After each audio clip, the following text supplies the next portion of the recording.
Witness this. A Greek city older than written memory. Dawn light spilling through streets that have stood for 700 years. And moving through those streets, Macedonian soldiers dragging 30,000 people toward auction blocks. Women, children, grandparents who remember when Thebes ruled Greece. Now they're shuffling past bodies stacked in doorways, stepping over neighbors who tried to fight, while their homes burn behind them. 30,000 human beings reduced to inventory before breakfast, and sitting on horseback at the city gate, watching all of it unfold, was a 20-year-old king who'd ordered this. Alexander III of Macedon, not yet called the Great, just a boy with an army who'd made a calculation. 6,000 Thebans had died in the streets. Another 30,000 were about to be sold in the largest slave auction Greece had ever witnessed. An entire city, erased from existence in a single morning. The temples were left standing because Alexander knew how optics worked. Everything else was rubble and ash and the sound of chains. The decision took him one day. The city had existed for 7 centuries. He unmade it between dawn and dusk. This wasn't war. This was advertising. Alexander stood at that gate and watched 30,000 futures disappear into the slave markets because he needed the rest of Greece to see it. To understand that the boy king they'd been laughing at for the last month wasn't laughing back. He was taking notes, and the notes said, "Make an example so loud that no one needs another." 20 years old, 7 months into his reign. And he'd already figured out that terror is a currency you only have to spend once if you spend it right. The sources say he expressed regret later. They say he felt conflicted, that he spared the poet Pindar's house out of respect for art, that he wept for the destruction he'd caused. Maybe he did, but he never rebuilt Thebes. He never freed the slaves. He never gave back a single stone. Regret is cheap when the receipt's already signed. This is the man they called Alexander the Great. And if that word makes you uncomfortable right now, good. It should. Because we're about to spend the next 2 hours with a military genius who killed more people than any single human being in the ancient world. Somewhere between 750,000 and 1,000,000 dead, depending on whose count you trust. He didn't do it because he was cruel, though he could be. He didn't do it because he was mad, though that's debatable by the end. He did it because he wanted everything, and he had the machinery to take it. Before we dive into these forgotten stories of survival and suffering, if you enjoy the hidden truths of history, hit like, subscribe, and tell me in the comments where you're listening from. To understand why Thebes had to burn, you have to understand what Alexander inherited and what was already burning inside him long before he gave the order. Here's the version of Alexander you probably absorbed somewhere along the way, from a classroom or a movie or a statue in a museum. Golden boy, visionary king, spread Greek civilization across the known world, tutored by Aristotle, conquered Persia, died young and tragic, history's most successful general. That's not history. That's a press release that's been circulating for 2,300 years. The real Alexander was something more complicated and more dangerous. He was the son of a king who'd built the most sophisticated military machine the ancient world had ever seen, a man named Philip II, who'd spent 23 years transforming a backwater kingdom into the dominant power in Greece. Philip invented the tactics. Philip trained the army. Philip planned the invasion of Persia that would define his son's legacy. Alexander inherited all of it, then killed anyone who reminded him that he'd inherited it. But we're getting ahead of ourselves. Start with the kingdom. Macedon in the year 359. BCE was a joke. a cold, mountainous territory north of Greece proper, populated by people the Athenians considered barely civilized. The Greeks called them barbarians when they were feeling generous. Macedonian kings spent more time fighting succession crises than building anything permanent. The average reign ended with a knife in the dark or an army at the gates. Philip II took the throne at 23 after his brother died in battle and left the kingdom surrounded by enemies. What Philip did next was something between miracle and machinery. In 20 years, he rebuilt Macedon from scratch. He created a professional standing army, something almost no Greek state had. He developed the sarissa, an 18-foot pike that required both hands and months of training, but gave his infantry a 6-foot reach advantage over any opponent. He revolutionized cavalry tactics, built a corps of siege engineers who could crack any wall in Greece, and developed a system of combined arms that let infantry, cavalry, and artillery work together like components of a single weapon. By 338 BCE, Philip controlled all of Greece, not through diplomacy, through the Battle of Chaeronea, where the Macedonian phalanx shattered the combined armies of Athens and Thebes so completely that Greek independence became a memory. At that battle, an 18-year-old Alexander led the cavalry charge that broke the Theban sacred band, the elite unit that had never been defeated. 300 men who'd sworn to die before retreating. Alexander made sure they kept that oath. Philip's next move was Persia, the great enemy. The empire that had invaded Greece twice, burned Athens, nearly erased Greek civilization from history. Philip announced a war of vengeance, sent an advance force of 10,000 troops across the Hellespont, and prepared to follow with the full army. Then someone put a knife in him at his daughter's wedding, and suddenly that boy who'd broken the sacred band was king of everything. Alexander was 20 years old when his father's bodyguard drove a blade between Philip's ribs. The assassin, a man named Pausanias, was killed immediately by other guards. He never talked, never named co-conspirators. The investigation went nowhere. Ancient sources point fingers at Alexander's mother Olympias, who had motive and connections and the kind of cold-eyed ambition that makes historians nervous. Some sources point at Persia, which had every reason to want Philip dead before he crossed into Asia. A few sources, very quietly, point at Alexander himself. We'll never know. What we know is this: the man who most benefited from Philip's death spent exactly 0 effort finding out who ordered it. The killer was dead. The kingdom was his. The army was waiting. The invasion was planned.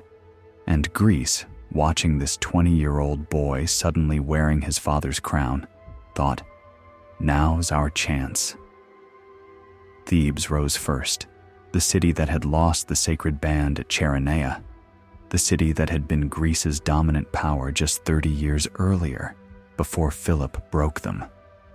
They heard a rumor that Alexander had died fighting northern barbarians. They saw an opportunity. They expelled the Macedonian garrison and declared independence. Athens mobilized support. Other cities whispered about joining. It was a reasonable gamble. Alexander was young, untested without his father, fighting on the northern frontier. By the time he got back, Greece could present him with a united front. Alexander covered 300 miles in 13 days. The Greek city-states were still drafting alliance terms when Macedonian cavalry appeared on the horizon. Alexander didn't wait for negotiations. He didn't wait for Athens to commit troops. He didn't even wait for his siege equipment. He surrounded Thebes, offered terms twice, and when the Thebans rejected him, he went through the walls. What happened next was calculated annihilation. The Macedonians didn't just defeat Thebes, they unmade it. 6,000 dead in the streets. Not just soldiers, but anyone who picked up a weapon, anyone who didn't surrender fast enough, anyone in the wrong place when the lines broke. Then, the survivors, 30,000 people, chained and marched to market. And here's the part that should chill you. Alexander didn't make the decision alone. He let Thebes' enemies vote on its fate. Plataea, Phocis, cities that Thebes had burned, populations Thebes had enslaved. He gave them the verdict.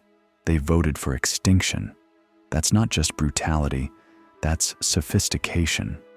Alexander destroyed Thebes and kept his hands technically clean. He made Greece complicit in its own terror. He let the victims' enemies sign the death warrant while he just carried out the sentence. The Athenian orator Demosthenes had called Alexander a boy, a fool, a Margites, the legendary idiot of Greek mythology. When Alexander appeared outside Athens 2 weeks after Thebes fell, Demosthenes suddenly fell ill and couldn't attend the embassy. Athens surrendered without conditions. So did everyone else. Let Greece remember. That's what the sources say Alexander told anyone who asked for mercy for Thebes. And Greece remembered. For the rest of Alexander's life, no Greek city dared revolt while he was alive. One city, 30,000 slaves, a message that echoed for a decade. This was Alexander at 20, not the romantic visionary of the movies, not the philosophical king spreading civilization. A young man who understood exactly what violence could buy and was willing to pay the price as long as someone else picked up the tab. And now he owned Greece. His father's army was ready. His father's plan was waiting. Persia stretched from Egypt to India, the largest empire the world had ever known, and Alexander was looking at it the way a predator looks at something slower than itself. But Greece was not his goal. Greece was never the goal. Greece was the staging ground, the money, the troops, the legitimacy. What Alexander wanted was across the water, in Asia, in the palace of the great king who ruled 20 million square miles and 50 million people. The Achaemenid Empire, 200 years old, the power that had humiliated Greece at Thermopylae and burned the Parthenon and made Persian gold the deciding factor in every Greek political struggle for generations. Philip had planned to invade it. Alexander was going to erase it. He had 40,000 soldiers. He had 1 month's worth of money. He had 800 talents of debt from his father's wars and 70 talents in the treasury. The empire he was about to invade had revenues of 15,000 talents a year and could field armies 5 times the size of anything he could bring. The math was impossible. The logistics were insane. His own generals, men who'd served Philip for decades, told him to wait, build up the treasury, secure Greece more thoroughly. Let Persia make a mistake first. Alexander was 20 years old. He'd just erased a city to make a point. He was done waiting for things he could take. In the spring of 334 BCE, the Macedonian army crossed the Hellespont into Asia. Alexander threw a spear into Persian soil from the deck of his ship, claiming the continent as spear-won land. He stopped at Troy to honor Achilles, the hero he'd modeled his life on since childhood, running naked around the tomb and laying a wreath like a pilgrim at a shrine. His officers watched and said nothing. You didn't tell Alexander that his obsession with a dead warrior from a poem was excessive. Not anymore. When someone asked what he had left for himself after giving away most of the war chest to his officers, Alexander answered with one word: hope. It wasn't a joke. It was a confession. He was gambling 40,000 lives on the belief that Persia was weaker than it looked, that speed and violence could crack an empire open, that whatever he couldn't afford today, he could loot tomorrow. The generals knew. Parmenion, Philip's oldest surviving commander, the man who'd led the advance force into Asia, knew exactly how thin the margin was. One lost battle, and they were done.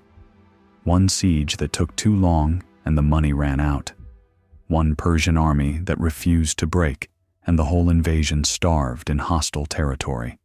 But Parmenion followed anyway. They all followed. Because Alexander wasn't asking them to believe in the plan. He was asking them to believe in him. And after Thebes, after that 13-day march, after the way he'd crushed every challenge in the first year of his reign, it was getting hard to bet against him. Persia had 6 months' warning. They knew the Macedonians were coming. They had time to raise armies, fortify positions, burn crops, do everything a defender is supposed to do against an invader. The satraps of Asia Minor gathered their forces and waited at the Granicus River, confident that they could crush this boy king before he got 50 miles from the beach. They were about to learn what everyone learned about Alexander sooner or later, usually too late to matter. You will always underestimate how fast he moves. You will always underestimate what he's willing to sacrifice. And by the time you realize your mistake, he'll already be standing over you, deciding whether you live or die. The army was across. The coin was in the air. Whatever happened next, there was no going back. But what waited at the Granicus wasn't just a Persian army. It was the first test of whether Alexander was actually his father's equal, or just a boy who'd inherited a machine he didn't know how to drive. The Persians had cavalry lining the far bank. They had Greek mercenaries, professionals who knew exactly how the Macedonian phalanx worked because they'd trained against it for years. They had the high ground, the defensive position, every advantage an army could want. And they had something else, something that would nearly end Alexander's story in its first chapter. A Persian nobleman named Spithridates was waiting on that riverbank with a cavalry sword and the determination to kill a king. What happened when they met would decide whether the invasion continued or collapsed before it began. The comfortable version of ancient warfare goes something like this. Brave men with spears lined up on a field charged at each other, and whoever had more courage won. Generals gave inspiring speeches. Soldiers fought for honor. The side with the most heart carried the day. That's mythology dressed up as history. The real version is uglier and more boring at the same time. Ancient warfare was logistics. It was grain stores and water sources and how many miles a man could march before his feet bled through his sandals. It was knowing that an army of 40,000 soldiers ate roughly 60 tons of food per day, drank 20,000 gallons of water, and left a trail of waste and disease that could devastate a region faster than any battle. It was understanding that most campaigns ended not with glorious charges, but with dysentery, starvation, and quiet desertion in the night. The generals who won weren't the bravest. They were the ones who solved math problems faster than their enemies. And in 334 BCE, the math problem facing Alexander was simple to state and almost impossible to solve. He needed to cross into Asia, defeat the largest empire in human history, and do it all before his treasury ran dry. He had maybe 30 days of operating capital. The Persians had revenues that could fund his entire army for 2 centuries. Every day he spent not winning was a day closer to bankruptcy. Every siege that dragged on, every battle that didn't produce loot, every week of maneuvering brought him closer to the moment when he couldn't pay his soldiers and the whole enterprise collapsed into mutiny and disgrace. This was the world Alexander was walking into. Not a romantic adventure, a countdown. To understand the scale of what Persia represented, you have to forget everything you think you know about ancient empires. The Achaemenid Empire wasn't a kingdom. It was a system. 23 satrapies stretching from the Aegean Sea to the Indus River, from the deserts of Egypt to the steppes of Central Asia. 2.5 million square miles. 50 million people, give or take. A road network that let a royal messenger travel from Susa to Sardis, nearly 2,000 miles, in 9 days, using relay stations and fresh horses. They called it the Royal Road. And it was the information superhighway of its age. The empire ran on tribute. Every satrapy sent gold, silver, grain, horses, soldiers, whatever the great king demanded. Babylon alone contributed 1,000 talents of silver annually. Egypt provided grain that could feed armies for years. The eastern provinces sent cavalry and war elephants. When the great king called for troops, he could theoretically field hundreds of thousands of men from dozens of nations, speaking languages his generals couldn't understand, fighting in styles his enemies had never encountered. This was what Alexander was invading with 40,000 troops and pocket change. But here's what the math didn't show. Here's what Alexander had somehow intuited, and the Persians hadn't figured out yet. The empire was vast. It was also hollow. 3 kings had died violently in the past decade. Artaxerxes III was poisoned by his own vizier. Artaxerxes IV, his son, lasted 2 years before the same vizier killed him too. The vizier put a distant cousin on the throne and expected a puppet.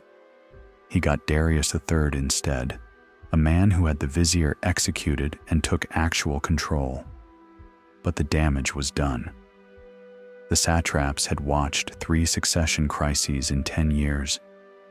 They'd learned that loyalty to the throne was a bet that might not pay off. They'd learned to keep their own options open. The Persian military had problems too.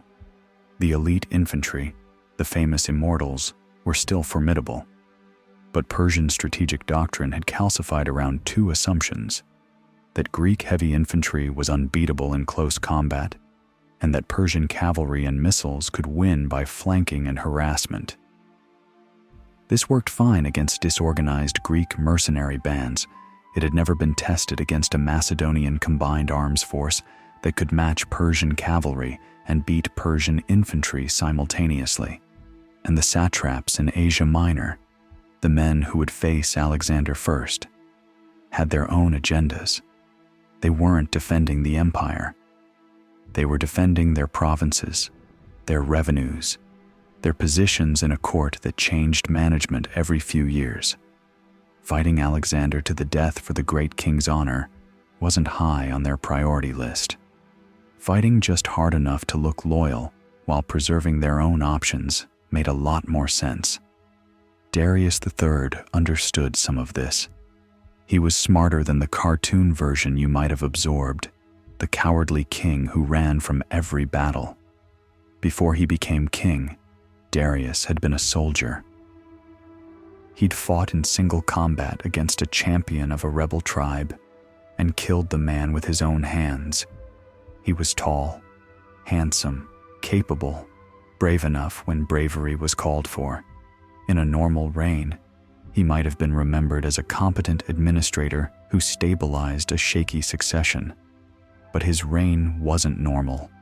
His empire was rotting from the inside at the exact moment that the most dangerous military force in the ancient world was crossing into his territory. Darius's initial strategy was reasonable. Let the Western satraps handle the invasion. They had local forces, knowledge of the terrain, and interior lines of supply. Greek invasions of Persia had happened before. Agesilaus of Sparta had raided Asia Minor 30 years earlier and been called home before accomplishing anything permanent. The Persians had learned that Greek expeditions could be waited out, bribed off, or defeated piecemeal. There was no reason to assume this one was different. When reports reached Susa about the boy king with the tiny army and the empty treasury, the court's reaction was probably relief. This wasn't Persia's great test. This was a minor irritation that the locals could handle, while the great king focused on more important matters. That calculation would have been correct against almost any other invader. In the spring of 334 BCE, the western satraps assembled at Zelaya to plan their response. They had perhaps 40,000 troops available, a mix of Persian cavalry, local infantry, and Greek mercenaries who'd hired on for steady pay and professional warfare. The mercenaries were led by a man named Memnon of Rhodes, and he was the most dangerous person in that council chamber. Memnon understood something the Persian nobleman didn't. He'd fought Macedonians before. He knew how the phalanx worked, knew what the companion cavalry could do, knew that this wasn't a raid or a treasure hunt, but an existential threat to everything Persia controlled west of the Euphrates. His advice was brutal and correct. Don't fight him. Burn everything. Scorch the fields, poison the wells, slaughter the livestock. Pull back and let his army starve. He has no supply line. He has no money. Time is the weapon that kills him. Give him time. It was the right strategy. It would have worked. Alexander's invasion ran on momentum and loot. Take away the loot. Deny him the quick victories that paid for the next campaign, and the whole thing collapsed within months. The satraps refused. They weren't going to burn their own provinces to stop an invasion that might fail anyway. They weren't going to explain to the great king why they'd destroyed the territory they were supposed to protect. They weren't going to sacrifice their revenues, their estates, their positions for a strategy that made them look weak. We'll meet him at the river. Persian cavalry against Macedonian cavalry. We'll see who runs. Memnon watched them vote for a battle he knew they'd lose. He was a mercenary. He'd given his advice. They hadn't taken it.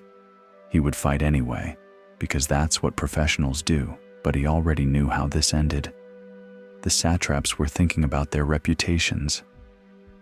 Alexander was thinking about their graves. That's the thing about aristocratic military culture. It produces brave men who'd rather die gloriously than win ugly, and sometimes, against certain enemies, dying gloriously is exactly what they get. While the Persians argued strategy, Alexander was already moving. He'd crossed the Hellespont in late spring with his army mostly intact, landed on Asian soil, thrown his spear into the beach like a man claiming property, and immediately headed for Troy. The visit to Troy tells you something essential about how Alexander's mind worked. He was invading an empire. He was desperately short of funds. He had Persian cavalry somewhere ahead of him and no reliable intelligence about their numbers or positions. And he stopped to run naked around Achilles' tomb. This wasn't tourism. This was magic. Alexander believed, genuinely believed, that he was descended from Achilles through his mother's line. He'd slept with a copy of Homer's Iliad under his pillow since childhood. He'd annotated it with Aristotle's help, marking passages about courage and glory, and the choice Achilles made: a short life full of brilliance, or a long life nobody remembered. Alexander had made that choice before he turned 20. He was living inside a story, and the story required certain rituals. At Troy, he exchanged his armor for a set supposedly dating back to the Trojan War. He sacrificed at Achilles' altar. He anointed the tomb with oil and ran around it naked with his companions in the ancient fashion. Then he took a shield from the temple that legend said had belonged to Achilles himself and carried it into battle for the rest of his life. Was any of it real? Was that armor actually ancient? Was that shield actually Achilles's? It doesn't matter. Alexander believed it was real. His men believed he believed it, and belief in the ancient world was a weapon. This is what set Alexander apart from competent generals. Competent generals manage logistics, and exploit weaknesses and make sensible calculations about risk and reward.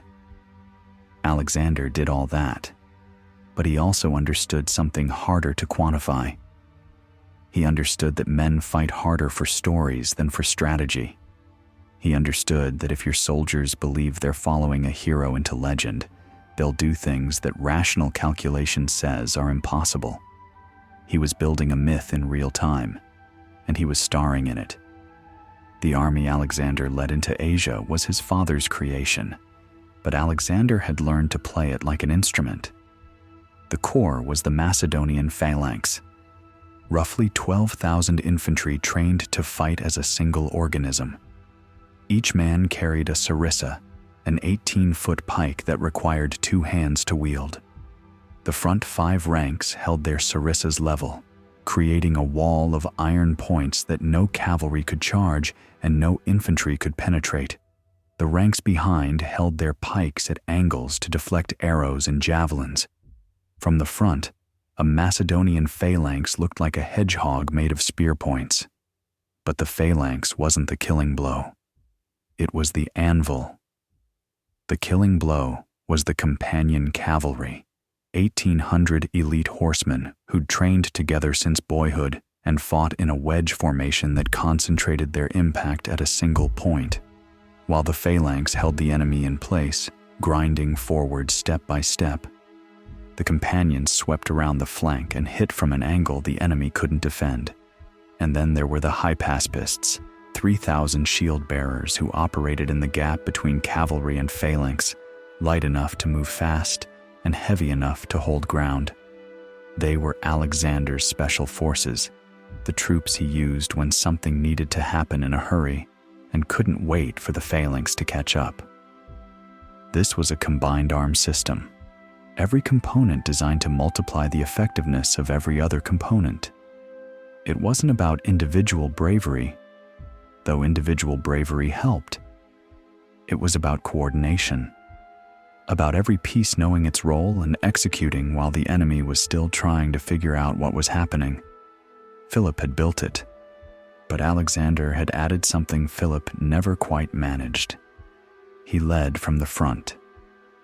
Every charge, every breakthrough, every moment of maximum danger, Alexander was there personally, not directing from a hill, not sending orders through messengers, in the saddle, in the wedge, at the point of contact where men died. This was insane by any reasonable standard. Kings were too valuable to risk in combat. A dead king meant succession crisis, civil war, the collapse of everything the campaign was supposed to achieve. Philip had understood this. He'd commanded from positions of relative safety, directing troops rather than leading charges. Alexander didn't care, or rather, he understood something about motivation that outweighed the risk. When the companions saw their king riding at the front, taking the same chances they took, bleeding like they bled, something changed in them. They weren't soldiers following orders. They were brothers in a death or glory pact, and their brother happened to be a demigod with a magic shield and the kind of tactical instincts that made the impossible look easy. They would do anything for him, walk through fire, charge fortified positions, march until their feet rotted, and then keep marching, because he was right there with them, suffering what they suffered, risking what they risked, and somehow making it all feel like glory instead of slaughter. That's not strategy. That's not logistics. That's something closer to religion, and it was Alexander's secret weapon. The Granicus River was waiting. The Persian satraps had chosen their ground carefully. The river wasn't deep, but the banks were steep and muddy. Persian cavalry lined the far side in dense formation, ready to push back anyone who tried to climb out of the water. Behind them, Memnon's Greek mercenaries waited in reserve, 20,000 professionals who could chew through a disordered phalanx like wolves through sheep. The plan was simple. Let the Macedonians exhaust themselves crossing the river under fire.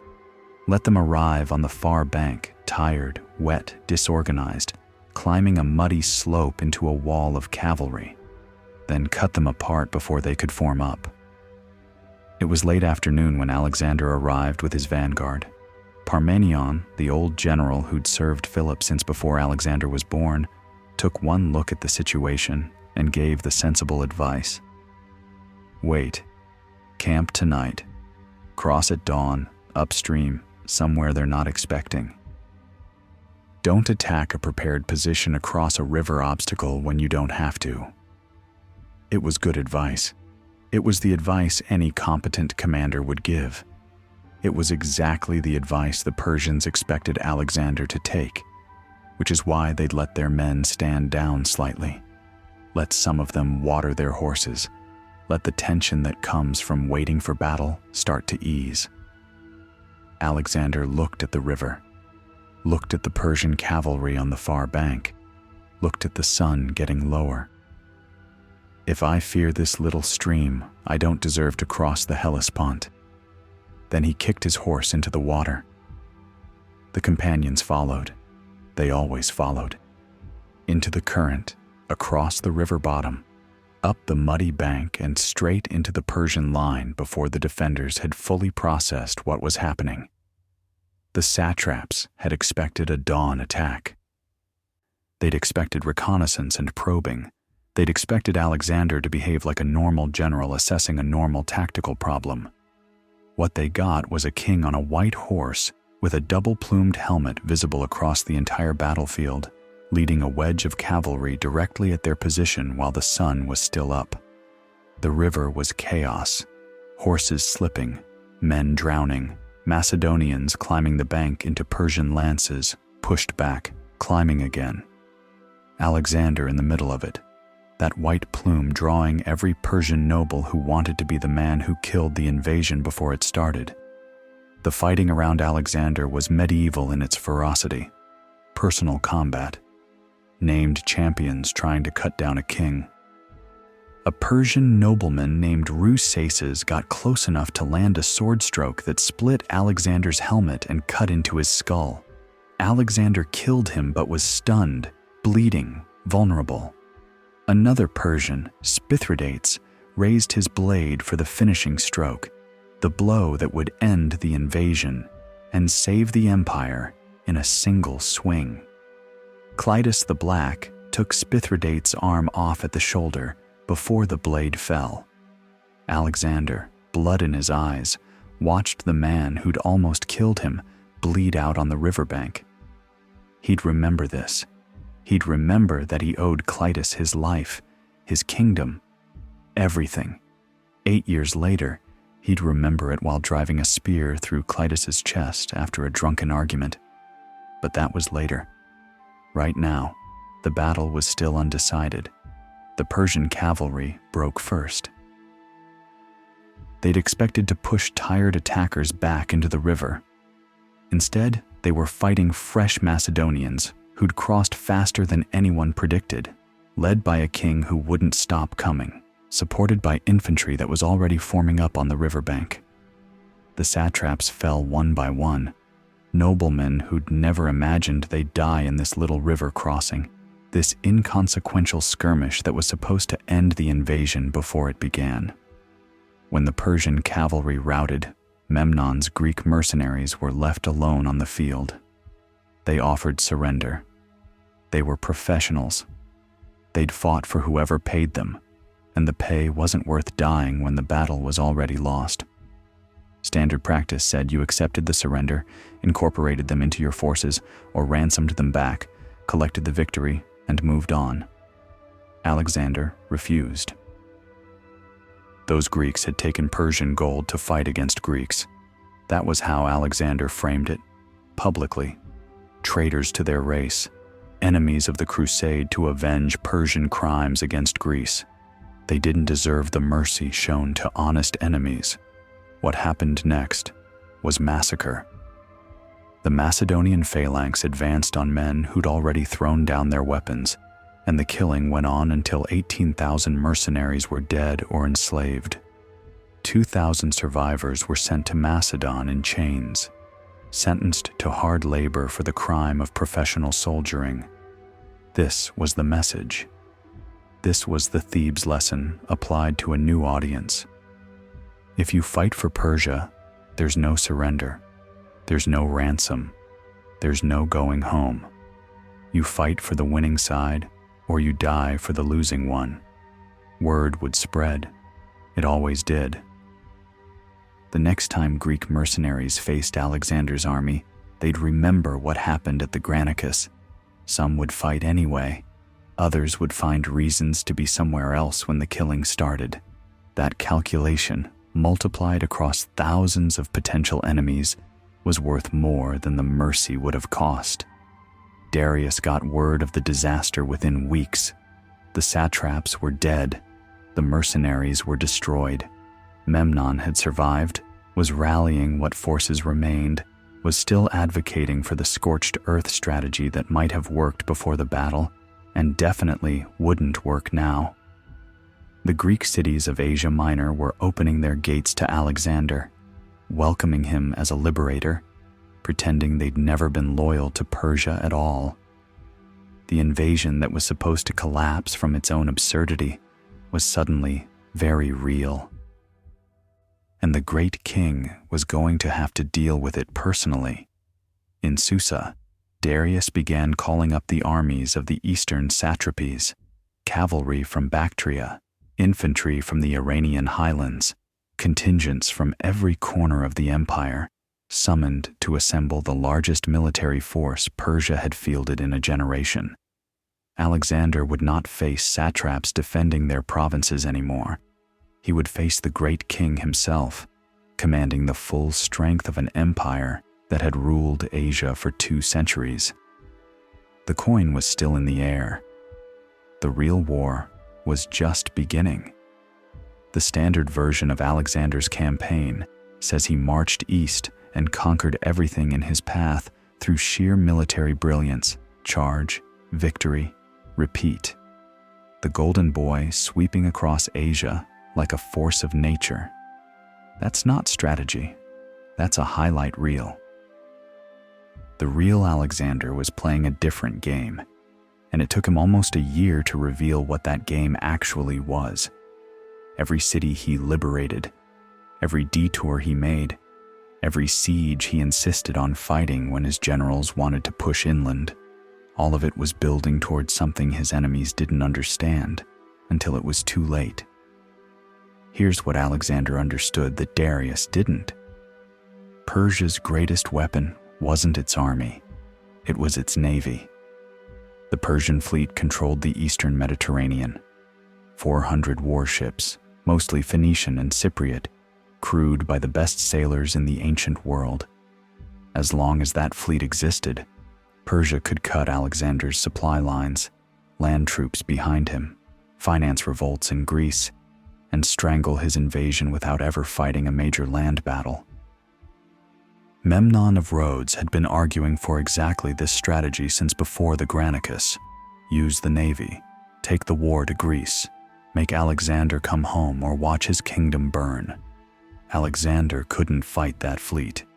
He had maybe 200 ships, most of them inferior to the Persian vessels, crewed by Greeks who'd rather not die in a naval battle against overwhelming odds.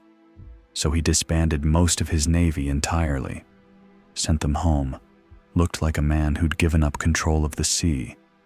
He hadn't given up anything. He'd changed the game. If you can't beat a navy at sea, you beat it on land. Every Persian warship needed a port, needed fresh water, food, repairs, places to beach for the winter. The Phoenician ships needed Phoenicia.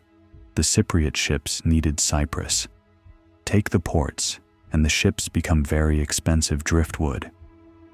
This was Alexander's real strategy in 334 and 333 BCE, not racing to meet Darius, not chasing glory in the Persian heartland, systematically eliminating every port, every harbor, every naval base on the eastern Mediterranean coast.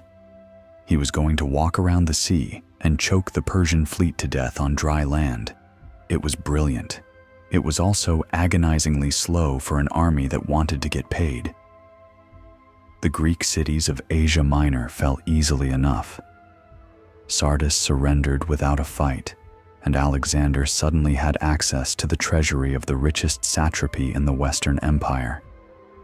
Ephesus opened its gates and overthrew its Persian-backed government before Alexander arrived. Miletus required a short siege but capitulated when the garrison realized no relief was coming. Each city got the same treatment. Persian administrators out, Macedonian administrators in. Tribute to Persia ended. Contributions to Alexander began. The math stayed roughly the same. The branding changed. I am here to liberate Greeks from Persian tyranny. That's what Alexander kept saying. And the Greeks, who'd been paying tribute to Persia for generations, understood exactly what liberation meant. New boss, same taxes, better propaganda. Alexander was fine with that. He wasn't building a Greek utopia. He was building a machine that could sustain itself on conquest, and the Greek cities were fuel. Their contributions paid his soldiers. Their harbors denied the Persian fleet. Their gratitude, genuine or performed, gave him legitimacy. But not every city cooperated. Halicarnassus was a problem. The capital of Caria, defended by a Persian garrison reinforced by Memnon himself, who'd survived the Granicus and was now commanding what remained of Persian resistance in the west. The city had massive walls, a citadel, and access to the sea where Persian ships could resupply indefinitely. This was the first real siege of Alexander's career. Thebes had been a storming, a breach and butchery completed in hours. Halicarnassus was different. Weeks of assault. Siege towers rolled up and burned. Walls undermined and collapsed, then rebuilt overnight. Sorties from the garrison that caught Macedonian work parties and left bodies in the trenches. Alexander lost men at Halicarnassus. Enough to matter. Enough to remind his army that not everything would fall at the first trumpet. When the city finally fell, Memnon escaped by sea with the garrison's best troops.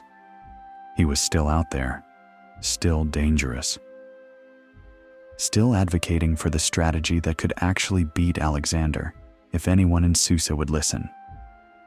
Then, in the winter of 333 BCE, Memnon died.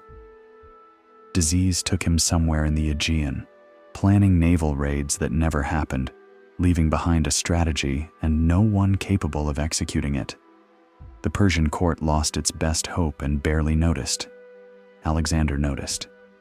He moved faster after that. Spring of 333 BCE brought Gordium, an ancient Phrygian city with an ancient legend. A wagon in the temple of Zeus, tied to its yoke with a knot so complex that no one had ever untied it. The prophecy said whoever loosed the knot would rule all Asia. Tourists visited. Priests told the story. No one actually expected the knot to matter. Then Alexander walked into the temple. The sources disagree on what happened next. Aristobulus, who was there, said Alexander found the trick, removing the pin that held the yoke to the wagon pole and sliding the whole assembly apart. Callisthenes, the court historian, said Alexander drew his sword and cut the knot in a single stroke. Either way, the effect was the same. Alexander walked out of that temple and announced that he'd fulfilled the prophecy. Zeus confirmed it with a thunderstorm that night. Convenient timing. The prophecy said nothing about how. That was Alexander's answer to anyone who questioned whether cutting counted. And he was right. The prophecy didn't specify method. It just specified result. If the rules don't serve you, change the rules. If the puzzle can't be solved, break the puzzle. This was Alexander's approach to everything. Gordian knot wasn't about a wagon.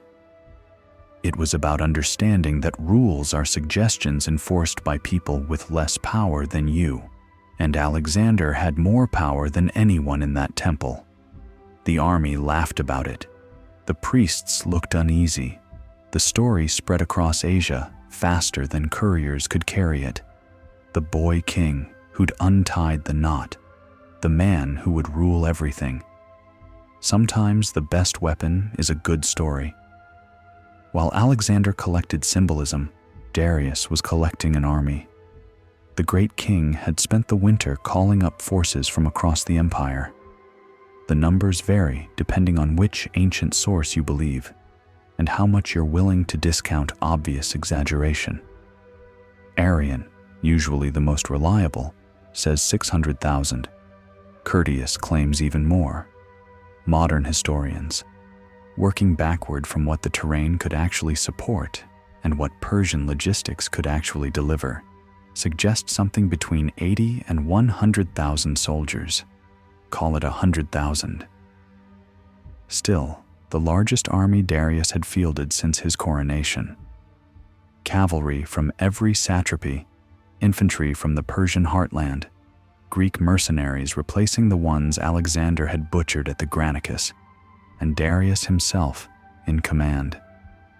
The great king on his great golden chariot, surrounded by his personal guard, ready to crush this invasion personally. The Persian plan was simple: march west, trap Alexander's army somewhere in Asia Minor, and destroy it before it could threaten anything important. Darius had every advantage that matters in conventional warfare: more men, more supplies, better knowledge of the terrain, interior lines of communication, and time, because Alexander was still crawling along the coast, doing whatever it was he was doing with those cities. What Darius didn't understand was that Alexander had already abandoned the coast. The Phoenician ports were taken or isolated. The Persian fleet was dying of starvation. The methodical work was done, and Alexander had turned inland, heading for the passes through the Taurus Mountains into Syria and the heart of the empire beyond. He was coming to Darius, and Darius was coming to him. Two armies groping through mountain ranges in opposite directions, each trying to catch the other at a disadvantage. They found each other in the worst possible way. Alexander had pushed through the Syrian gates, a narrow pass through the mountains, and emerged onto the coastal plain near the town of Issus. Behind him, the pass. In front of him, open country leading south toward Egypt and east toward Mesopotamia. He'd left his sick and wounded at Issus, a temporary hospital, while the main army advanced. Darius, meanwhile, had taken a different route, a northern pass that Alexander's scouts hadn't covered. The Persian army emerged not in front of Alexander, but behind him, between the Macedonian army and its line of retreat. When Persian scouts reached Issus, they found Alexander's wounded, soldiers too sick or injured to march, abandoned by their army, defenseless.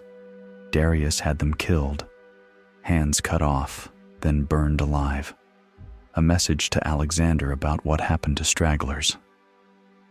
The news reached Alexander on the second day of his southern march. The Persian army wasn't ahead of him. It was behind him. He was cut off from Greece, from reinforcement, from retreat. The only way home was through 100,000 Persians commanded by the great king himself. Parmenion was there when the reports came in, the old general who'd counseled caution at every stage of the campaign, who'd wanted to wait at the Granicus and accept Darius's peace offers and avoid exactly this kind of situation. We've walked into the trap we set for them. Alexander turned the army around. In the Macedonian command tent that night, the generals debated what every general debates before a battle that might end everything. The Persian army was larger. The terrain favored defense. Darius had chosen his ground. The smart play was to probe for weakness, look for ways to maneuver, avoid a pitched battle until conditions improved. Alexander listened. He even asked questions. What did the scouts report about Persian dispositions? Where was the ground firmest? How wide was the coastal plain? That last question mattered.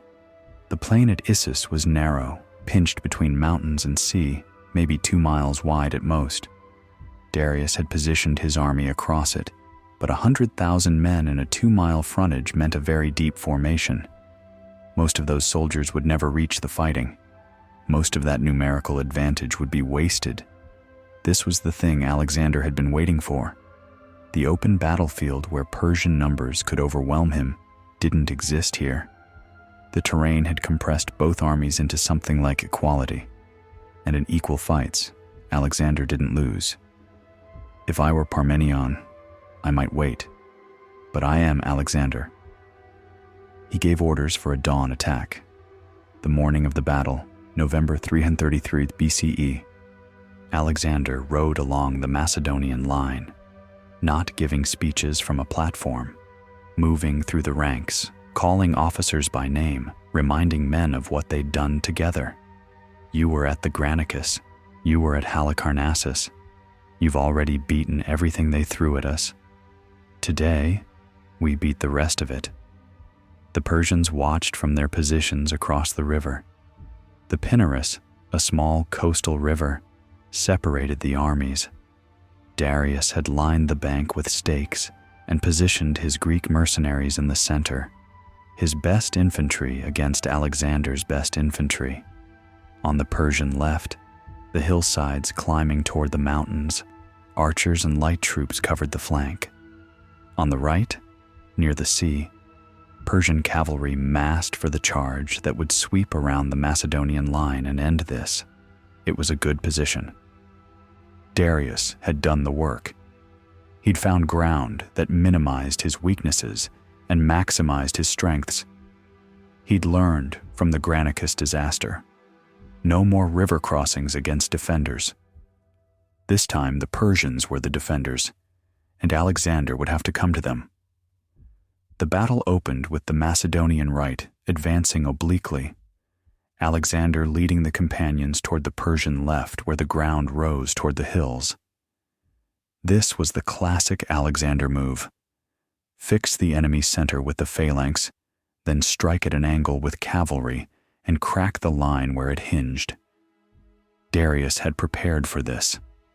The archers on the hillside poured fire into the advancing Macedonians. The Persian line held. For long minutes, the battle hung in chaos and noise, and men dying in the shallows of a river nobody outside Syria had ever heard of. Then Alexander found the gap. The Persian line wasn't uniform. Where the Greek mercenaries met the Persian infantry, where professional soldiers drilled in different traditions tried to coordinate, there was a seam. Not obvious, not wide, but enough. Alexander hit that seam with every companion he could pull together. The wedge formation, concentrated impact, horses and men smashing through the gap, and suddenly behind the Persian front line, suddenly in among the reserves, suddenly close enough to see the great king on his golden chariot. What happened next depends on who you believe. The Macedonian sources say Alexander cut through the Persian guard like a man possessed, killing noblemen, driving for Darius, getting close enough that the great king's chariot driver was killed, and Darius had to grab the reins himself. They say Darius looked at this blood-soaked demon coming for him and made a choice. He ran. The golden chariot wheeled and fled. The great king abandoned his army, his position, his family. His mother, his wife, his daughters were in the royal tent behind the lines. He left them all. When the Persian center saw their king fleeing, they stopped fighting and started running. The whole army collapsed from the center outward, 100,000 men dissolving into a mob of refugees trying to outrun Macedonian cavalry. The pursuit lasted until dark. The killing lasted longer. Persian dead choked the riverbeds and covered the plain. Estimates ranged from 20,000 to 50,000 casualties, against Macedonian losses of perhaps 1,000. Alexander found Darius's tent that night. The luxury was staggering. Gold furniture, silver bathtubs, enough wealth to fund his army for months, and in a side chamber, the royal women waiting to learn if they'd be killed, raped, sold, or simply used as bargaining chips. Alexander walked in, still in armor, still bloody. Darius's mother, Sisygambis, prostrated herself before the tallest man in the room. That was Hephaestion, Alexander's closest friend, almost certainly his lover, the man who'd been beside him since childhood. Someone corrected her. Sisygambis was mortified, expecting death for the insult of mistaking a subject for the king. Alexander helped her up personally. You weren't wrong. He is also Alexander. He treated the royal women with what the sources describe as perfect respect. No violation, no threats. Honored prisoners who would remain honored until they could be returned or ransomed. Sisygambis would never speak against Alexander for the rest of her life. When he died, years later, she would refuse food and follow him into death within a week. Darius was alive. Darius had an empire. Darius could raise another army. But something had broken at Issus that would never heal. The great king had run, in front of his own soldiers, in front of history. He'd left his mother and wife to the enemy and fled to save himself. From that moment forward, every Persian who fought for Darius would know in his heart that the king might abandon him too. That loyalty ran one direction. Alexander had discovered something at Issus that would shape everything he did afterward. The Persian Empire was a shell, magnificent from the outside, terrifying in scale and reputation, but fragile where it mattered. The men at the top were not willing to die for it. And if the top wasn't willing to die, the bottom would figure that out soon enough. Darius sent peace offers. Half the empire, everything west of the Euphrates, his daughter's hand in marriage, 10,000 talents in gold, more than any Greek king had ever been offered for anything. Parmenion, reviewing the terms, I would accept if I were Alexander. Alexander, so would I if I were Parmenion. The terms were rejected. Alexander wanted Persia, all of it. But first he had to finish what he'd started on the coast. One city remained untaken. One port still served Persian ships. One fortress thought its walls meant safety. Tyre, an island city half a mile offshore. Walls rising directly from the sea. Never conquered, never besieged successfully. The Phoenician sailors who'd crewed Persian fleets for generations made the city their home. Tyre offered neutrality. They would close their ports to both sides. They would sit out the war and let Alexander pass. Alexander said no. There would be no neutral ports. There would be no Persian fleet slinking back to resupply somewhere he hadn't touched. The coast would be his completely, or it would burn. The Tyrians looked at the water between their island and the shore. They looked at their walls, built on bedrock, rising from waves. They looked at the history of their city, centuries of invaders who'd tried and failed, and they made their choice. They would fight. Alexander ordered his engineers to build a causeway from the mainland into the sea, stone and rubble and timber, 200 feet wide, half a mile long. The greatest engineering project of its age, assembled under fire, attacked by Tyrian ships, burned and rebuilt and pushed forward foot by foot, while men died by the hundreds. 7 months, January to August, the longest siege Alexander would ever fight. The Tyrians threw everything at that causeway, fire ships, sorties, catapults from the walls. For a while, they were winning. The mole advanced, then retreated, then advanced again. Macedonian siege towers reached the walls and were burned. Fresh towers were built. Then Alexander's naval situation changed. The Phoenician cities he'd already captured, seeing which way the war was going, sent their fleets to join him. Cyprus did the same. Suddenly, Alexander had 200 ships, enough to blockade Tyre from the sea, while the causeway crept forward from the land. In August, the walls were breached. Macedonians poured through the gaps into a city that had been preparing for street fighting for 7 months. 8,000 Tyrians died in the assault. The city's fighting-age men were hunted through the streets, dragged from houses, killed where they hid. 30,000 survivors were sold into slavery. 2,000 men were crucified along the beach, a forest of crosses visible for miles, a message to anyone who still thought walls could stop what was coming. The causeway Alexander built still exists. Tyre is no longer an island. 2,000 years of silt accumulated on the man-made bridge, and now it's a peninsula. The geography itself was changed because one man decided a city needed to die. The Phoenician fleet was finished. The eastern Mediterranean belonged to Alexander. The methodical work of strangling Persia's naval power was complete. Egypt fell without a fight. The Persians there took one look at what had happened to everyone who resisted and handed over the keys. Alexander was crowned pharaoh in Memphis, proclaimed a god at the oracle of Siwa, and founded a city on the Mediterranean coast that would bear his name for millennia. He was 24 years old. He controlled everything from Greece to Egypt, from the Aegean to the Euphrates.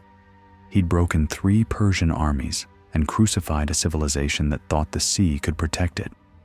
And somewhere in Mesopotamia, Darius was raising everything he had left. Every soldier from every province, every ally who still answered Persian calls.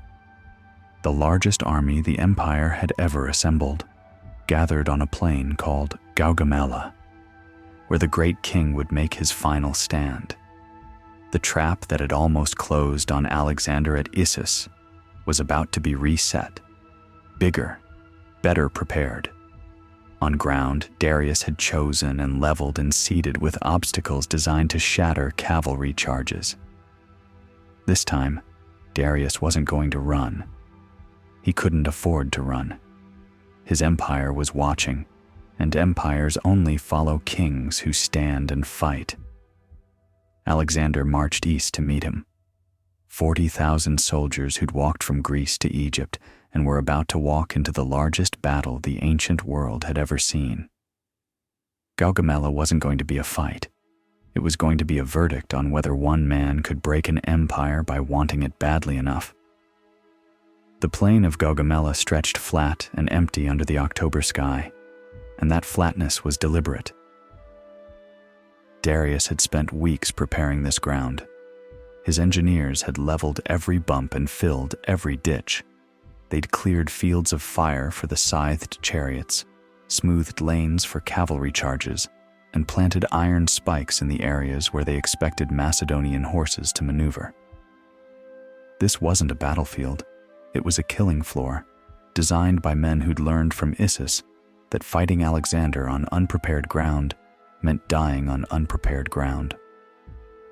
The Persian armies spread across that plain like a second horizon. Infantry in the center, cavalry on both wings extending so far that the Macedonian scouts couldn't see where they ended. War elephants, 15 of them, positioned behind the line as reserve and terror weapon. Scythed chariots arrayed in front, 200 vehicles with blades projecting from their wheels and axles, designed to carve through infantry formations like plows through soil. And in the center, elevated on a platform so every soldier could see him, Darius III on his golden chariot. Not running this time, not hiding. The great king in his royal robes, surrounded by his immortals, the 10,000 elite guards who'd protected Persian kings for 2 centuries. He'd staked everything on this field. His throne, his empire, his name in history. The Macedonians arrived on the evening of September 30th, 331 BCE, and stopped. Alexander's generals wanted to attack immediately. The Persians were in position, waiting. Every hour of delay let them rest, let them prepare, let them watch the Macedonian army and adjust their plans. Parmenion argued for a night assault, hitting the Persians in the dark when their numerical advantage meant less and their elaborate preparations were invisible. Alexander said no. "I will not steal my victory." The words were calculated. His men would hear them. The Persians would hear them eventually. The message was clear. Alexander didn't need tricks. He didn't need darkness. He would beat the largest army in the world in broad daylight on ground they'd chosen, with everyone watching. It was arrogance. It was also psychological warfare. The Persians had prepared for a dawn attack. They'd stayed in formation through the night, horses saddled, men in armor, ready for an assault that never came. By morning, they'd been standing for 12 hours. The Macedonians had slept. Alexander slept too. So deeply that his officers had to wake him when the sun was already up and the army was waiting.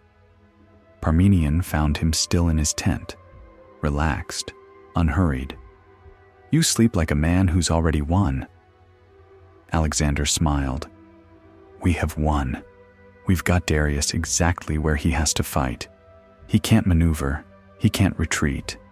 He can only stand there and let us come to him. The battle's already decided. Today, we just collect the result." It was the kind of thing Alexander said, the kind of thing that sounded like hubris until you watched it come true. The Macedonian army formed up in the early morning light. 40,000 infantry and 7,000 cavalry against a Persian force that ancient sources claim numbered between 200,000 and 1,000,000 men. The real number was probably closer to 100,000. But even that meant the Persians outnumbered Alexander more than 2-1. The formations were standard, with adjustments. Phalanx in the center, sarissas bristling, 12,000 men trained to move as a single organism. Companion cavalry on the right, where Alexander always placed himself. The Salian cavalry on the left under Parmenion, the steady old general who would hold his flank no matter what happened.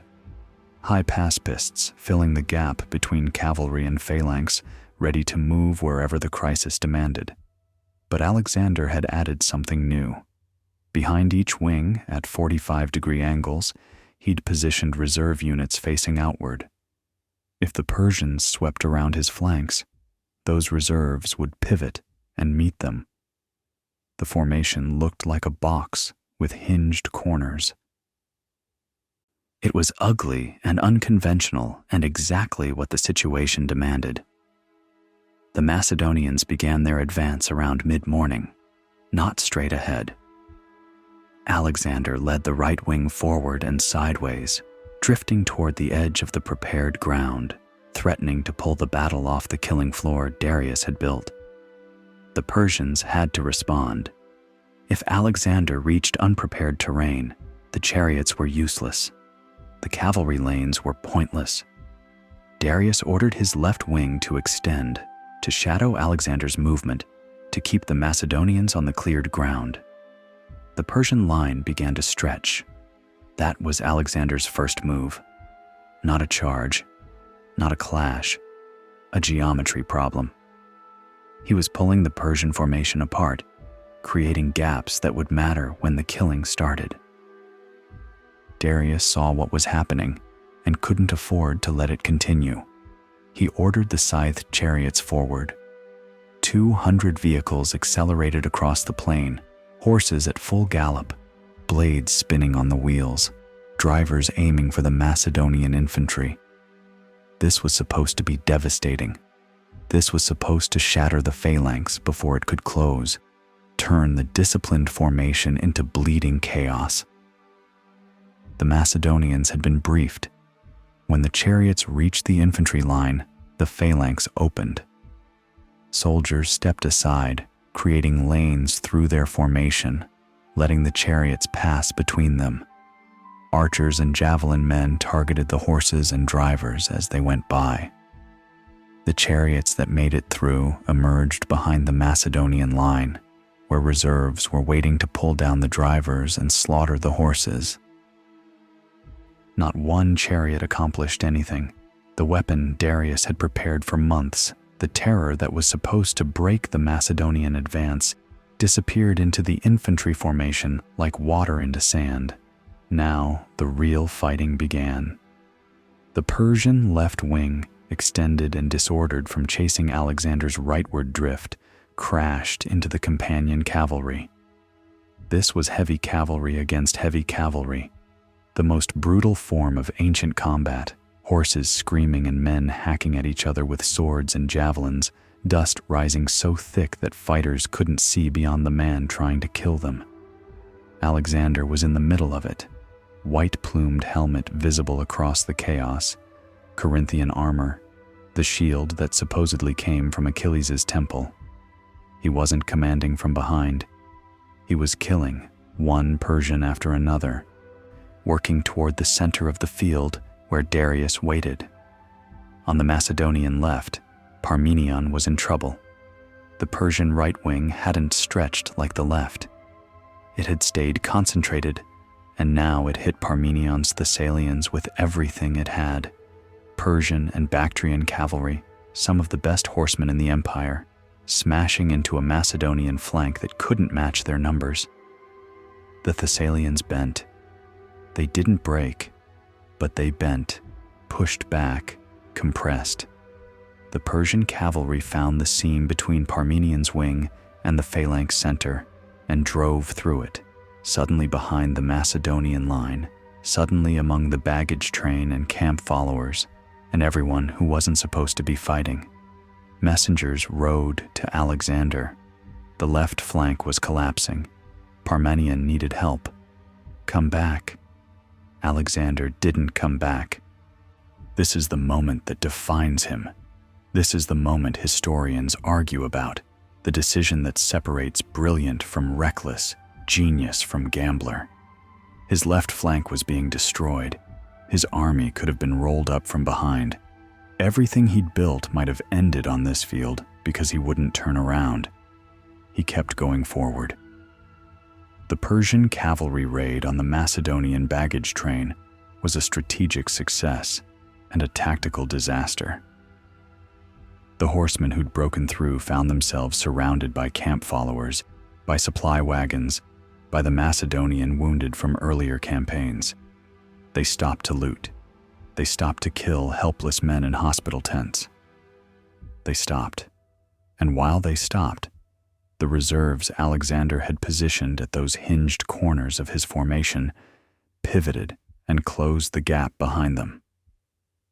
The Persian cavalry was suddenly trapped behind enemy lines, cut off from their own army, fighting for survival instead of exploitation. Meanwhile, Alexander had found what he was looking for. The rightward drift, the extension of the Persian left, the cavalry battle that had consumed the first hour of fighting, all of it had served one purpose. The Persian line had stretched, and where it stretched, it thinned. Near the center, where Darius's Greek mercenaries met his Persian infantry, where two different military traditions tried to coordinate, there was a gap. Not a big gap, maybe 50 yards wide, but wide enough. Alexander pulled together every companion who could still ride, formed them into the wedge that had broken lines from the Granicus to Issus, and drove straight into that gap.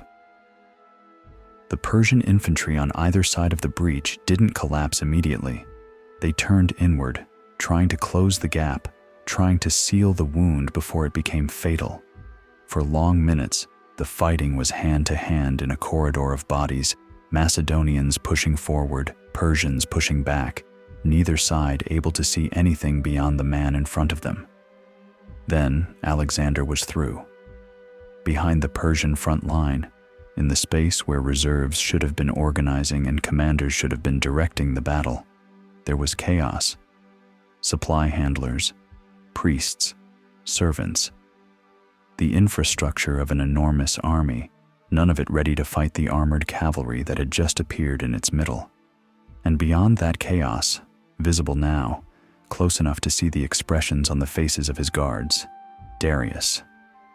The great king watched Alexander coming, watched the companions scattering his servants and cutting down his courtiers, watched the gap in his line become a hemorrhage that was bleeding his army to death from the inside.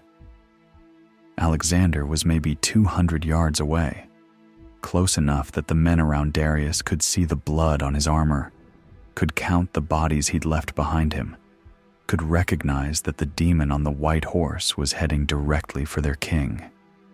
The immortals tried to form a wall. The 10,000 elite guards who'd never broken, who'd served the throne for 2 centuries, threw themselves between Alexander and their king. They died in clumps and clusters, hacked down by companions who'd been killing Persians for 3 years and knew exactly how to do it. Alexander got close enough that his javelin could have reached the royal chariot, close enough that Darius's driver was killed by a Macedonian blade, and the great king had to grab the reins himself. And then Darius made the same choice he'd made at Issus. He turned his chariot and fled. The immortals were still fighting. His infantry was still holding. The battle wasn't lost yet, wasn't even clearly losing. But Darius looked at Alexander coming toward him through the wreckage of his army, and something in him broke. Darius III ran from Alexander for the second time, and this time, with the whole Persian army watching, the break was psychological before it was tactical. The center collapsed first. The soldiers closest to Darius, who saw their king abandon them, stopped fighting and started running. The panic spread outward like a wave, each unit breaking when it saw the unit beside it break, each man deciding that if the great king wasn't willing to die here, neither was he. The Macedonian phalanx pushed forward into formations that were dissolving in front of them. The Persian left wing, already battered by the companion cavalry, shattered and fled. The entire center of the Persian army became a mob of running men, discarding weapons, abandoning wounded, scrambling for the roads that led away from this nightmare. On the left, Parmenion was still fighting. The Persian right wing hadn't seen Darius flee. They didn't know the center had collapsed. They were still winning their part of the battle, still pushing the Thessalians back, still threatening to complete the encirclement that would have trapped the Macedonian army. A messenger reached Alexander as he was organizing pursuit of Darius, Parmenion again begging for help. The left flank couldn't hold. This time, Alexander turned back. The companion cavalry wheeled and rode across the rear of the battlefield toward the only part of the Persian army that was still fighting. They hit the Persian right wing from behind, while Parmenion's Thessalians hit it from the front. 60 of Alexander's companions died in that final clash, the highest casualties the elite cavalry had suffered in any engagement of the entire campaign. But the Persian right wing broke like everything else had broken, and suddenly there was no Persian army anymore.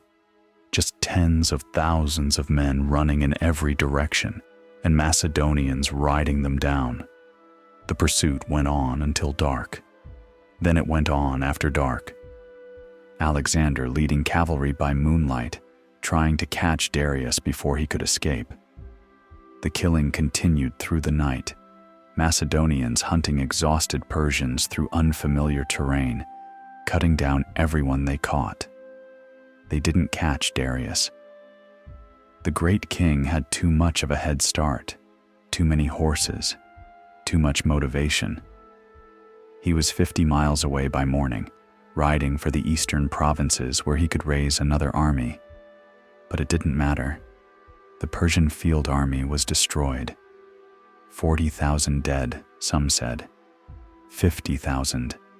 The numbers were impossible to count because the bodies were scattered across 20 miles of plain and hillside, left where they fell for animals and time to process. Macedonian losses were under 1,000. Some sources say 500. Even if you double or triple those numbers to account for ancient propaganda, the disparity was obscene. Gaugamela wasn't a battle. It was an execution.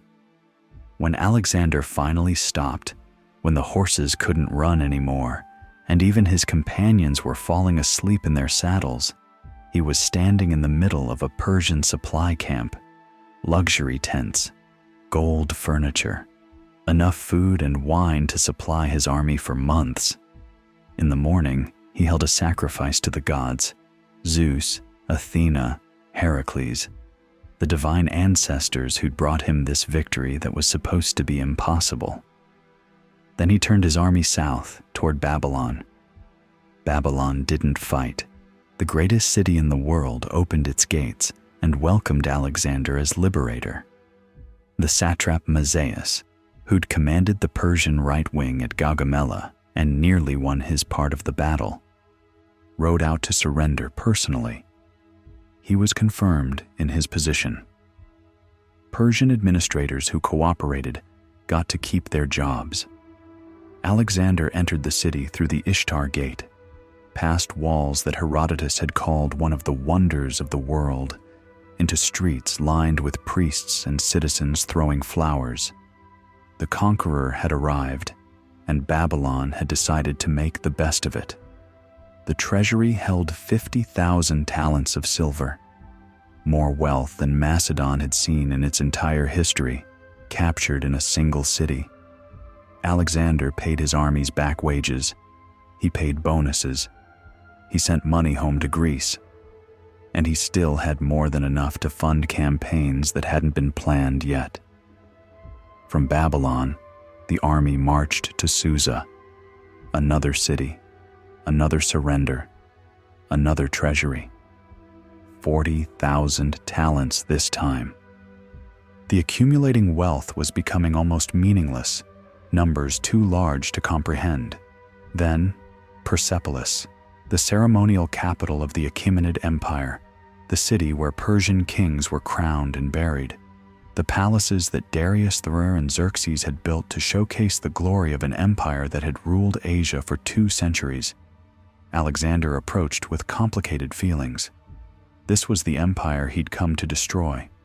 This was the dynasty that had burned Athens, that had tried to enslave Greece, that had humiliated his people for generations. But it was also magnificent, and he was walking through its heart like a new owner inspecting a property he'd just acquired. The Persian garrison at Persepolis didn't surrender. They fought briefly and uselessly before breaking. The city itself offered no resistance. What happened next is still debated. One night, weeks after the capture, Alexander held a banquet in Xerxes' palace. The drinking went on for hours. At some point, a woman named Thais, an Athenian courtesan attached to Ptolemy's household, made a speech. She said it would be glorious to burn the palace of Xerxes as revenge for the Persian destruction of Athens. She said Alexander should put the torch to it himself. The sources say Alexander grabbed a torch and led the way. His companions followed, drunk and laughing, setting fire to the palace that had taken decades to build. The flames spread through cedar ceilings and precious tapestries, through throne rooms and treasure chambers, through the accumulated glory of an empire. In the morning, with smoke still rising, Alexander supposedly felt regret. He'd destroyed something irreplaceable. He'd burned proof of everything Persia had achieved, but he didn't rebuild it. He didn't apologize, and the message went out to every corner of the former empire. The old order was ash now. Something new had taken its place. Darius was still alive. still trying to raise another army in the eastern satrapies, still technically the great king, even if his kingdom was burning behind him. Alexander spent the winter in Persepolis, consolidating his hold on Persia proper, reorganizing his army, planning the final campaign. In the spring, he moved east. The pursuit of Darius became something between a chase and a forced march. The great king stayed ahead, always just out of reach, rallying whatever forces would still follow him. His army grew smaller with each province he passed through. Satraps who'd sworn loyalty found reasons to be elsewhere. Soldiers who'd survived Gaugamela decided they'd had enough of fighting Alexander. By summer, Darius had only a few thousand men left. He was heading for Bactria, the northeastern frontier, where the satrap Bessus still commanded loyal troops. If he could reach Bessus, he might be able to regroup, might be able to continue the war. Bessus had other plans. In July 330 BCE, as Alexander closed the distance, Bessus and several other nobles arrested Darius. They bound him with golden chains, threw him in a covered wagon, and tried to use him as a bargaining chip. If Alexander would stop pursuing, they'd hand over the great king. If he kept coming, they'd kill Darius and scatter into the mountains. Alexander kept coming. He'd been pushing his cavalry forward for days, riding ahead of the infantry, sleeping in the saddle, changing horses when they collapsed. 500 companions were still with him. The rest of the army was miles behind, strung out across the desert, trying to keep up. When Bessus realized Alexander wasn't negotiating, he stabbed Darius and left him in the wagon. The conspirators scattered into the wilderness, hoping to disappear before Macedonian cavalry caught them. Alexander reached the wagon an hour later. The sources differ on whether Darius was still alive. Some say Alexander found a corpse, covered it with his cloak, and wept for an enemy who deserved better than betrayal by his own men. Some say Darius was still breathing, spoke a few words of gratitude that his family had been well treated, and died in Alexander's arms. Either way, the great king was dead. The Achaemenid dynasty, which had ruled Persia since Cyrus the Great, ended in a wagon on a desert road, murdered by men who thought they could buy their lives with his. They couldn't. Alexander hunted Bessus for 2 more years, finally capturing him in Bactria. The execution was Persian style. Bessus was tied to bent trees that were released to tear him apart. Alexander had become the avenger of the dynasty he'd destroyed. Darius was given a royal funeral. His body was transported to Persepolis and buried with the honors due a great king. His mother, Sisygambis, still an honored prisoner in Alexander's care, mourned her son under the protection of the man who'd killed his empire. The war was over. The invasion that had started with 40,000 troops and 30 days of money had conquered the largest empire in human history in 3 years. Alexander controlled everything from Greece to the borders of India, from the Black Sea to the deserts of Egypt. He was 26 years old. In a rational world, the story would end here. The goal was achieved. The enemy was destroyed. The general would go home, enjoy his wealth, and die old and satisfied. Alexander looked at the map and saw more. East of Persia lay Bactria and Sogdiana, wild frontier provinces that had never been fully controlled. Beyond them, India, a subcontinent of legendary wealth that no Western army had ever touched, the edge of the world, as the Greeks understood it. He wasn't finished. The army that had marched from Macedon to Persepolis was about to march to the end of the earth. And somewhere in the next few years, the story would stop being about conquest and start being about what conquest costs. The bodies at Gaugamela had been the price of empire. The bodies still to come would be the price of appetite that couldn't be satisfied. Alexander didn't know how to stop. That was his genius. That was also his curse. And the men who'd followed him this far were about to learn what it meant to follow a man who looked at everything and still wanted more. The empire was his. Every city from the Aegean to the Hindu Kush answered to Alexander. Every treasury had been emptied into his war chest. Every army that had stood against him was scattered or dead. By any reasonable measure, the conquest was complete. Alexander wasn't interested in reasonable measures. In the 3 years after Darius died, something happened to the man who'd crossed into Asia with Homer under his pillow and hope in his treasury. The golden boy who'd wept over Achilles' tomb became something harder to recognize, something that frightened the men who'd known him longest. It started with clothes. Alexander began wearing Persian robes, not just for diplomatic occasions, not just to impress Eastern subjects, but daily.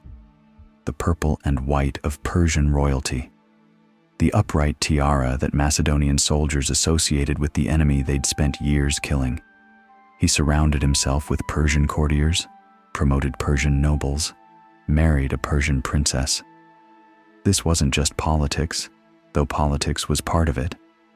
Alexander was ruling an empire built by Persians for Persians, and pretending to be a Macedonian tribal king wasn't going to work. He needed Persian administrators. He needed Persian legitimacy. He needed to be something more than a foreign conqueror. But the Macedonians who'd bled for this empire saw something else.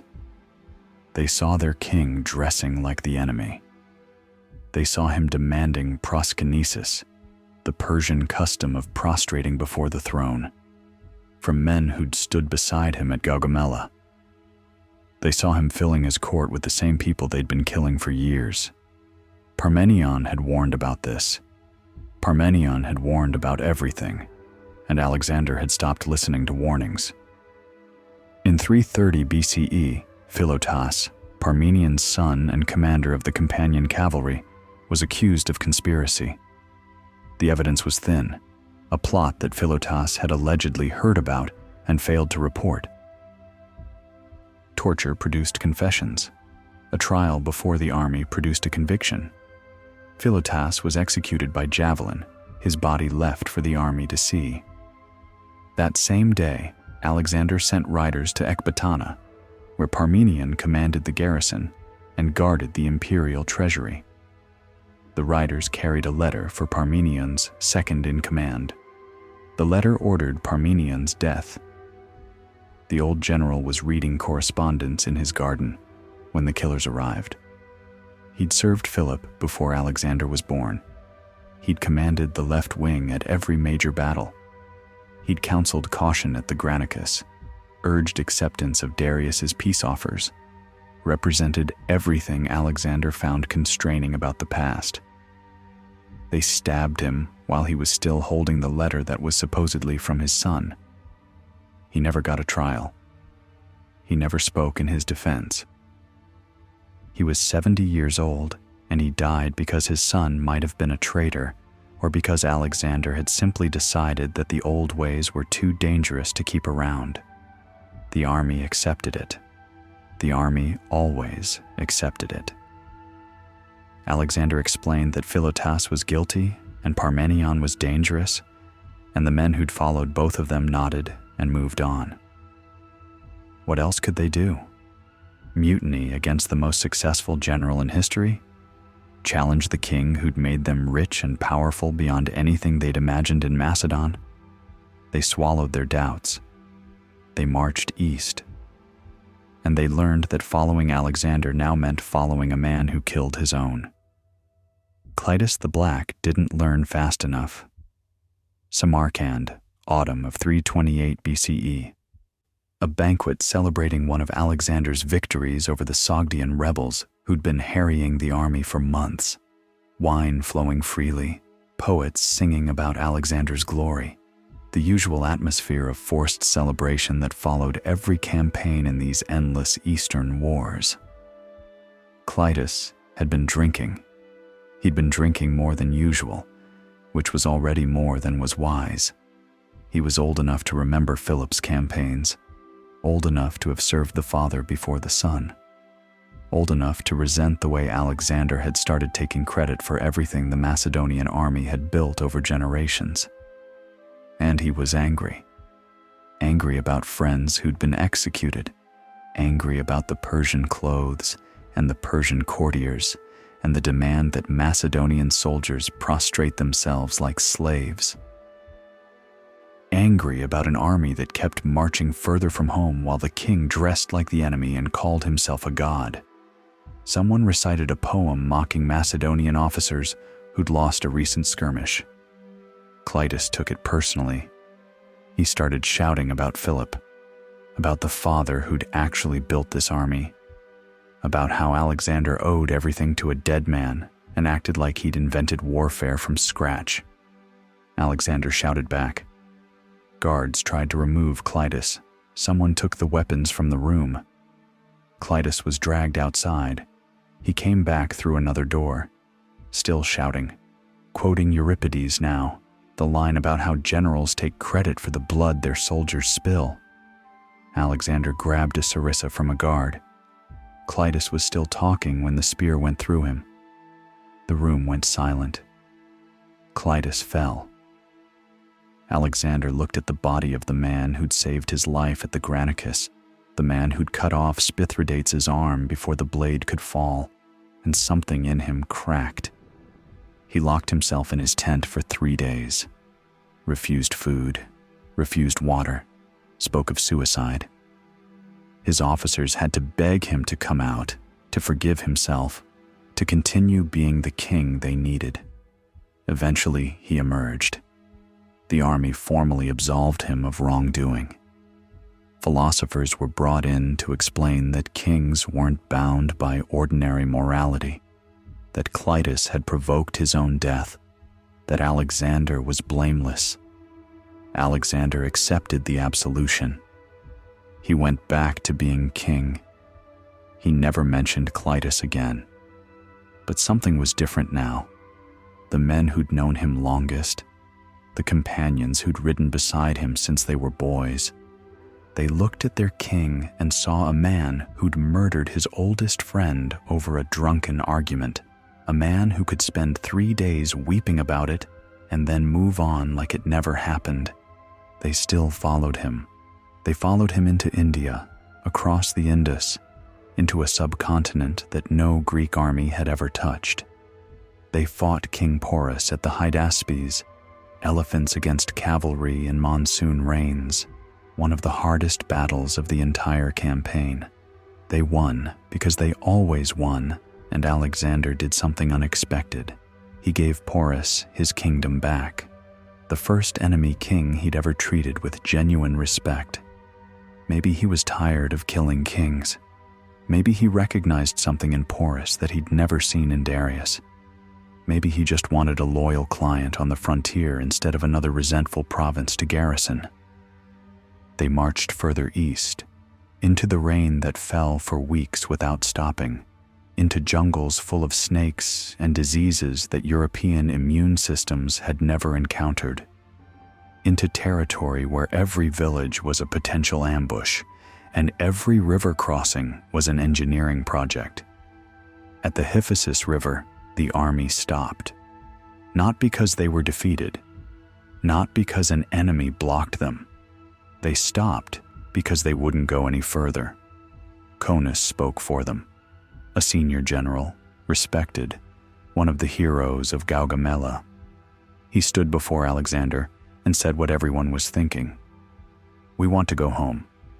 We've been marching for 8 years. We've crossed deserts and mountains and rivers that don't have names. We've made you the ruler of everything between Greece and India. Give us this. Let us see our wives. Let us meet the children who were born while we were gone. We've given you everything. Give us an ending." Alexander's answer was cold. "Those who wish to go may go. I'll find others to follow me to the end of the world." No one moved. No one wanted to be the first to abandon the king, but no one moved forward either. The army that had never lost a battle had found something it wouldn't do, and all of Alexander's rage couldn't change it. He retreated to his tent. 3 days of sulking, like after Clitus. When he emerged, he announced that the omens were unfavorable for further advance. The gods had decided. They would turn back. It was the first time in his life that Alexander had been told no by people who meant it. He never forgave them. The march back should have been straightforward. Down the Indus to the sea, then along the coast to Persia. Alexander divided the army, sending the main force by the safe route while he led a smaller column through the Gedrosian desert. The Gedrosian crossing was unnecessary. There was no strategic reason for it. No enemy waited on the other side. Alexander chose it because Cyrus the Great had tried to cross it and failed. Semiramis had tried and failed. Alexander couldn't accept being second best at anything, including survival. 60,000 people entered that desert. Soldiers, camp followers, families. The accumulated mass of a decade-long campaign, walking into wasteland because their king needed to prove something. The march took 60 days. Water ran out within the first week. Food disappeared soon after. Men died of thirst in the day and drowned in flash floods at night. The survivors ate their pack animals, then each other. They threw away their armor because they couldn't carry it anymore, dropped their weapons, stumbled forward because stopping meant dying. Alexander walked with them, refused to ride when his men couldn't ride, refused water when his men couldn't drink. At one point, soldiers found a helmet's worth of water and brought it to him. He poured it into the sand while everyone watched. This was leadership. This was also insanity. He was proving that he could suffer alongside his men, and he was killing them to prove it. 25,000 people walked out of the Gedrosian desert. Maybe fewer. The sources aren't sure because the army stopped keeping accurate counts somewhere in the dunes. More Macedonians died in that crossing than in all of Alexander's battles combined. He called it a victory. He'd done what Cyrus couldn't do. He'd crossed the uncrossable. The fact that he'd sacrificed 35,000 human beings to match a 200-year-old failure somehow didn't diminish the achievement. In Susa, in early 324 BCE, Alexander staged a mass wedding. 90 Macedonian officers married Persian noblewomen in a single ceremony. Alexander himself married Darius's daughter Statera, adding her to the Bactrian princess Roxana he'd already married in the east. The message was clear. The empire would be united by blood. Macedonian and Persian would become one people. The Macedonians hated it. They'd spent a decade killing Persians, and now they were supposed to marry them. They'd watched their king become more Persian every year, and now he was demanding they do the same. At Opus, they mutinied. Not over a battle, not over a march, but over a discharge order. Alexander announced he was sending veterans home and replacing them with Persian troops trained in Macedonian tactics. The army saw it as abandonment. They'd given him everything, and he was throwing them away for the people they'd conquered. Alexander's response was brutal. He identified the ringleaders, had 13 of them executed on the spot, and then turned to the assembled army with a speech that was part fury and part heartbreak. Go home then, all of you. Tell Greece that you abandoned the king who led you to the edge of the world. Tell them you left Alexander alone with his barbarians. Go. I don't need men who won't follow me. Then he locked himself in the palace and wouldn't see any Macedonian for 3 days. He appointed Persians to command positions. He announced that Persians would be his new companions. The army broke. They gathered outside the palace, weeping, begging to be let back in. They'd follow him anywhere. They'd die for him. Just let them be his soldiers again. Alexander relented. There was a reconciliation banquet, Greeks and Persians drinking together, prayers for harmony and empire. The mutiny was over, but something had broken that wouldn't heal. Alexander had shown his army that he could replace them. The soldiers had shown Alexander that they had limits. The bond that had carried them from Macedon to India was cracking under the weight of everything they'd done together. In October 324 BCE, Hephaestion died. The cause was probably typhoid, aggravated by heavy drinking and the refusal to follow his doctor's dietary restrictions. He was in Ecbatana when the fever took him, 32 years old, Alexander's closest friend since childhood, his lover probably, the one person who'd been beside Alexander through everything. Alexander's grief was apocalyptic. He had Hephaestion's doctor crucified. He ordered monuments built across the empire.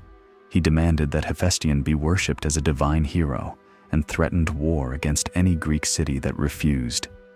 He cut his hair in mourning the way Achilles had mourned Patroclus, and for days he lay on the body and wouldn't let anyone move it.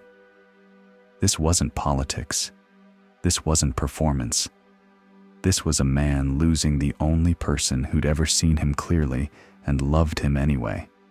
When Alexander finally recovered enough to function, he threw himself into planning new campaigns. Arabia, Carthage, the Western Mediterranean. More conquest, more glory, more distance from the grief that wouldn't stop. In June 323 BCE, in Babylon, Alexander attended a banquet that went on until dawn. The drinking was heavy, even by his standards. He felt unwell the next day. Fever, chills, weakness. The symptoms progressed over 11 days. He couldn't speak by day 9. He couldn't move by day 10. On day 11, his generals filed past his bed, and he was asked who should inherit the empire. Toi kratistoi, to the strongest, or maybe to the best. The Greek is ambiguous, and Alexander wasn't able to clarify. He died on June 10th or 11th, 323 BCE. He was 32 years old, which meant he'd lived exactly as long as Hephaestion. His son, Alexander IV, would be born months later to Roxana, a claim to succession that wouldn't save either of them from the wars to come. The empire Alexander built lasted exactly as long as his heartbeat. Within a year, his generals were fighting over the pieces. Ptolemy took Egypt. Seleucus took Mesopotamia and the East. Antigonus and his descendants fought for Macedon and Greece. The successors carved up the world Alexander had united, and they spent 40 years killing each other for larger shares. Alexander IV, the infant heir, was murdered at age 13. Roxana was killed alongside him. Olympias, Alexander's mother, was executed by Cassander, who also married Alexander's half-sister by force and probably ordered the murders of both remaining heirs. The bloodline that had produced Philip and Alexander ended in a succession of political killings that no one bothered to avenge. Sisygambis, Darius's mother, heard about Alexander's death and stopped eating. She died within a week. She'd said she only had one son, and he was Alexander, and without him there was nothing left to live for. The body became a trophy.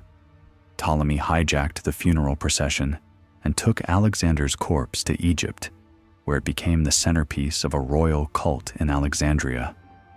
For centuries, emperors and kings came to see it. Augustus supposedly broke off a piece of the nose while paying his respects. The body disappeared sometime during the Roman period, and no one knows where it is now. The most famous man in the ancient world, worshipped as a god across 3 continents, and his bones are lost. Here's the irony that history loves to bury. Alexander united more territory than any conqueror before him. The empire he left behind shattered into pieces that spent generations at war. He spread Greek culture across Asia, and that culture only flourished after he was gone, built by successors who learned from his mistakes. The Hellenistic world, the scientific revolution of Alexandria, the philosophy and mathematics and astronomy that would shape Rome and Christianity and Islam, all of it grew in the wreckage Alexander left behind. He wanted to be remembered as a conqueror.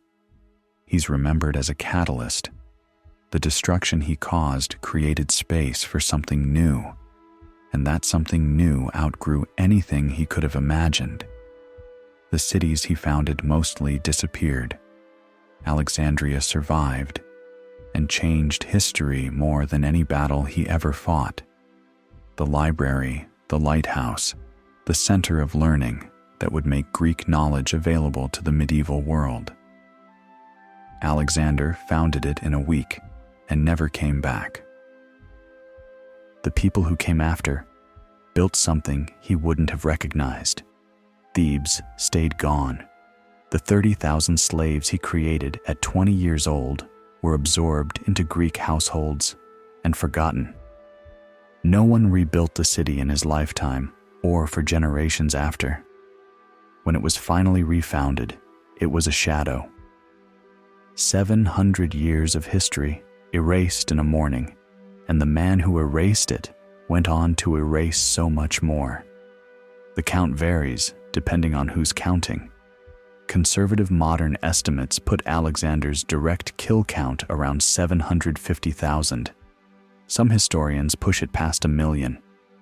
These are soldiers, mostly, but also civilians in sacked cities, prisoners executed after surrendering, populations sold into slavery and worked to death, followers who died in the Gedrosian desert because their king needed to prove something. More people than any individual would kill again until the invention of industrial warfare. More graves than he left monuments. He was called the Great by men who never felt his cavalry coming over the hill. The question that matters isn't whether he was great. The question is what we mean when we use that word. Great like a great fire is great. Great like a great flood is great. Great in the sense that the thing was massive and undeniable and changed everything it touched. Or great like a great man is great. Admirable. Worth emulating. Someone whose choices we should celebrate.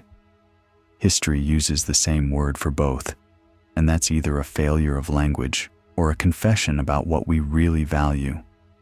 Alexander was brilliant.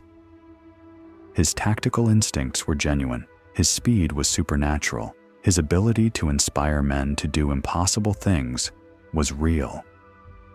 He was also a mass murderer who killed his friends, burned irreplaceable heritage, and marched tens of thousands of people to their deaths in deserts they never needed to cross. He changed the world. Change isn't the same as improvement. He unified an empire.